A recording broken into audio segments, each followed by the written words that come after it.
आम्ही मागं पुण्याला गेलो. पहिली वेळेस लेकरं ट्रॅव्हल्समध्ये बसले. काहीतरी वेगळं होतं ते त्यांच्यासाठी. पुण्यात पोहोचलोत. मेट्रो बघितली. पिक्चरमध्ये जसं असतंय तसं वरी जायची पायरी होती.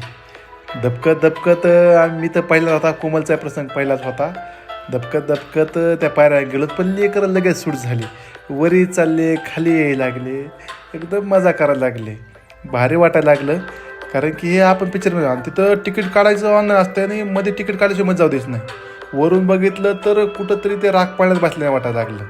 हेलिकॉप्टर सकट भारी, एकदम एकदम भारी, लय भारी वाटायला लागलं.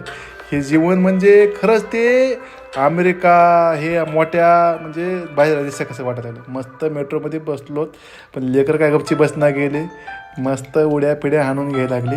बाकीचे लोक बघितले तर निवांत आपलं मोबाईलमध्ये ते बघत बसले होते. त्यांना काय करत नाही. तिथं ऑटोमॅटिक दिसत होतं की कुठं जायचं आहे आणि कुठं थांबलं आहे हे सगळं ऑटोमॅटिक होतं.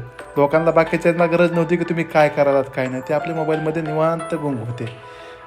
बरं वाटलं. पुन्हा दुसरं झालं की आभाळात जाणारी रेल्वे होती. आता जमिनीतून जाणारी मेट्रोन जायचं होतं आम्हाला. त्याच्यासाठी पार खाली असे पूर्ण खड्डे खड्डे म्हणजे असे लय मोठ्या मोठ्या पायऱ्या होत्या अशा. तसं खाली जायचं होतं. इथं बी लेकर शूट झाले. मस्त ते एन्जॉय करायले. मम्मीला बी जायना. मम्मी आधी पायरी गेल्यात पण आता पायरी नव्हत्या तर खाली ह्यानेच जावं लागलं. मम्मीला धरलं, खाली घेऊन गेलं.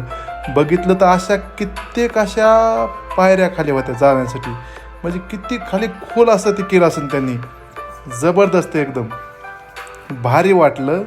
मग जमिनीतून जाणाऱ्या मेट्रोमध्ये बसलोत आणि ते बी ऑटोमॅटिक दरवाजे पिक्चर टाईपचं असतं तसं. खरंच आपलं देश पुढे गेला आहे वाटलं इकडं बघून. तिथून जरा थोडा अंधार होता. भारी, एकदम भारी वाटलं. सत्कार गेलोत, वापस आपल्या गावात आलोत. चला, पण बरं वाटलं. चला, धन्यवाद.